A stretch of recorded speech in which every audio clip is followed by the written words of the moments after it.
Welcome to Real Money, Real Experts, a podcast where leading financial counseling and coaching experts share their stories, their challenges, and their advice for helping people manage money in the real world. I'm your host, Rachael Deleon, Executive Director of the Association for Financial Counseling and Planning Education, or AFCPE. And I'm your co-host, Dr. Mary Bell Carlson, an accredited financial counselor, or AFC, and the president of Financial Behavior Keynote Group. Every episode, we're taking a deep dive in the topics that personal finance professionals care about, helping clients, building community, and your professional growth. The opinions of our podcast guests are their own, which means that their stories, views, or lived experiences may differ from yours or mine. However, the one thing you will always find on this show is a common thread. Our guests are passionate about helping people with their money to improve their lives, and they believe in upholding high standards for the clients and the communities that they serve. We encourage you to tune in to Real Money, Real Experts with open curiosity. Why? Because it's oftentimes in the conversations where viewpoints or stories differ from our own that we learn the most. Lynne Patterson is currently a project manager on the Spouse Education and Career Opportunities Program at Zyters Enterprises. Lynne obtained the AFC as a 2012 FINRA Foundation Fellow. She holds a Master of Science in Management from the American College of Financial Services, and she also maintains her project management professional designation. Lynne currently serves on the AFCPE Board of Directors and on the Newsletter Task Force. Every day of Lynne's life has been in support of the military and the government. As a United States Air Force veteran, having entered the Air Force as a distinguished graduate of the Air Force Reserve Officer Training Corps, a military spouse for 30 years, a mom of 2 U.S. Air Force officers, a mother-in-law to a U.S. Air Force officer, and a daughter to a retired United States Marine, she understands the military life and its unique challenges. Lynne has worked in many roles to assist our American heroes and their families. In addition to her current position, she was the Deputy Program Manager, Operations Supervisor, and Personal Financial Counselor to the Personal Financial Counseling Program, a financial counselor intern for the Survivor Outreach Services, and an Air Force Arlington lady at the Arlington National Cemetery. As a military member independent, Lynne has moved more than 30 times. Each time she stepped forward into volunteer roles from key spouse to senior spouse to support and assist the morale, family welfare, and quality of life programs for our military families. Lynne and her husband are now permanently settled in the Rocky Mountains of Colorado, where they enjoy hiking and skiing. Welcome, Lynne. Thank you so much for having me. It's just an honor to be part of this community. From hearing that, you've got deep, deep military roots. So you have served personally as an Air Force officer, and you're a military spouse. One of the things that shocked me, though, that I found out is you have moved over 30 times. As someone who currently is a military spouse education career opportunist, what are some of the challenges that you're seeing military spouses face? You are very right that moving 35 times, you have to reinvent yourself every single time. And a lot of times your certifications don't transfer over. We're really working hard as a country to spearhead assistance for military spouses. That's part of the contract I work in right now. And part of that is having their registration and license and certifications move with them as they go around.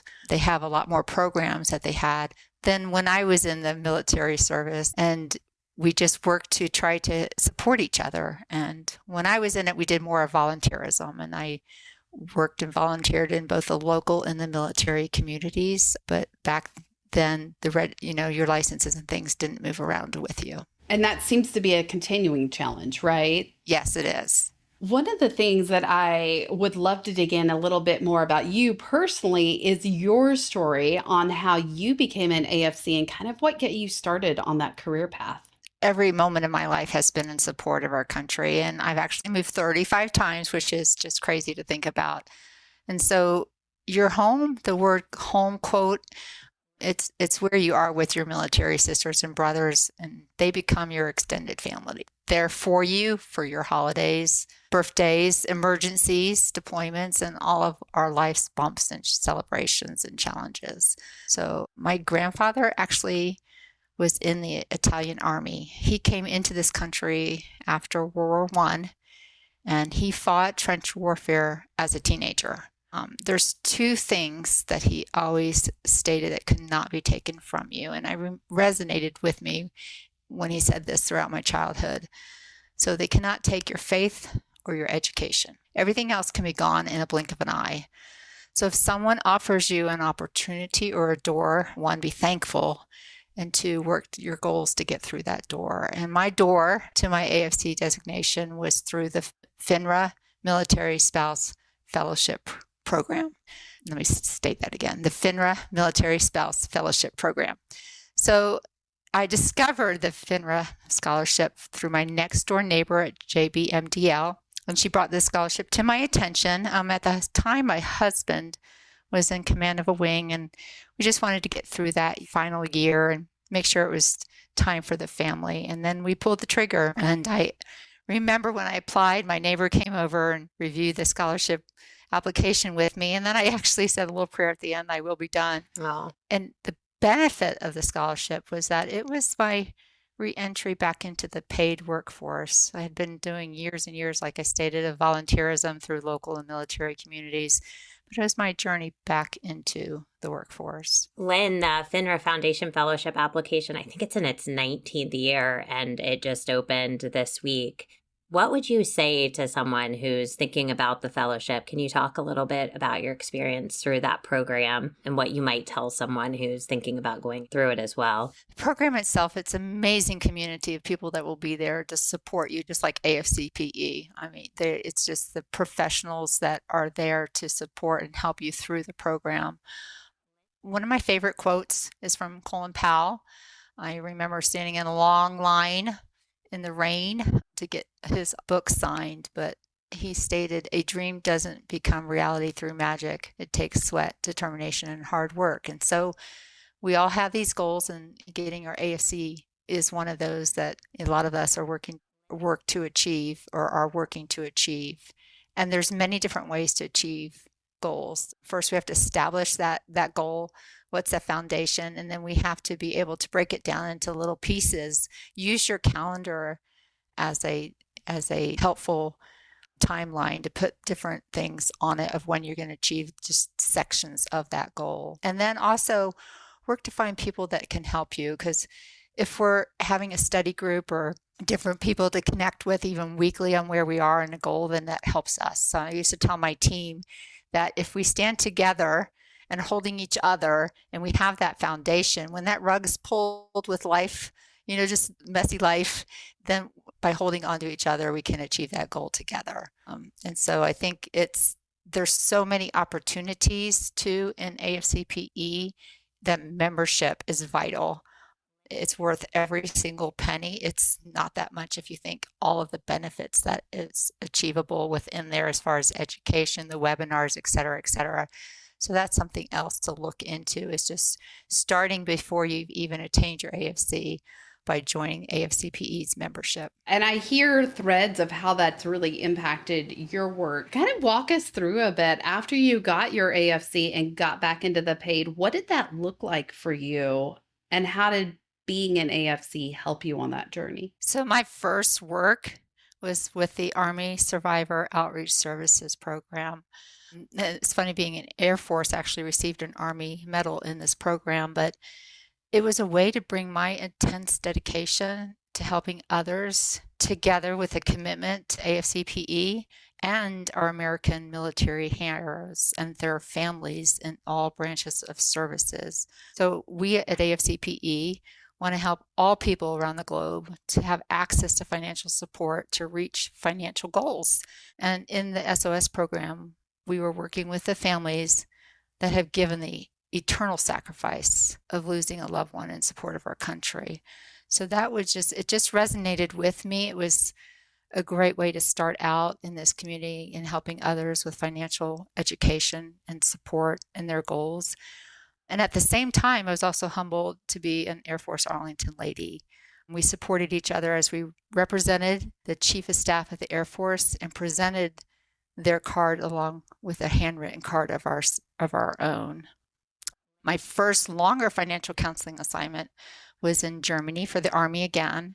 And we had a contingency of soldiers coming back into the country in Germany being deployed for a long time. And we met with each single one just to see where they were, what questions they had, how we could assist them, get them back on any financial goals, or if they've sometimes had achieved financial goals while they were gone, and look to see what the next steps were. And that was just amazing to be able to help all these people with their financial point in time. Lynne, you've transitioned now into a role that is really focused on helping spouses figure out their next step in career. How is having the AFC, while you're not directly working with finances, how has having the designation impacted your work in this part of the spouse's journey? I think both the FINRA Fellowship Program, the AFCPE, and all these military communities, these spouses around the globe, and the contracts that support them, like such as the SECO program, we all have that mission and vision. It's understandable that we want to help these people wherever they are around the globe achieve their financial support, right? So it just resonates together when we have that mission and vision that we can help each other.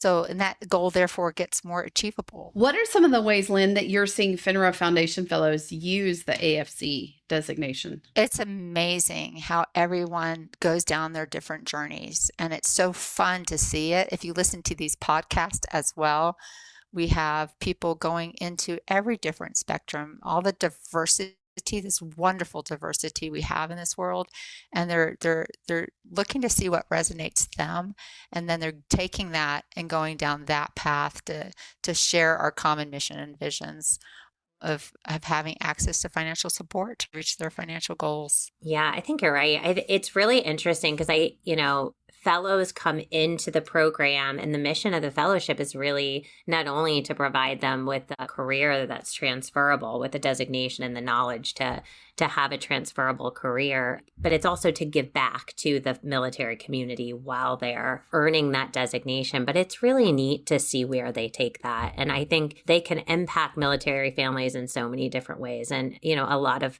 fellows may end up working as a PFM on a base, but you see more going into private practice, and they're finding their own niche, or they might work for a bank or a credit union.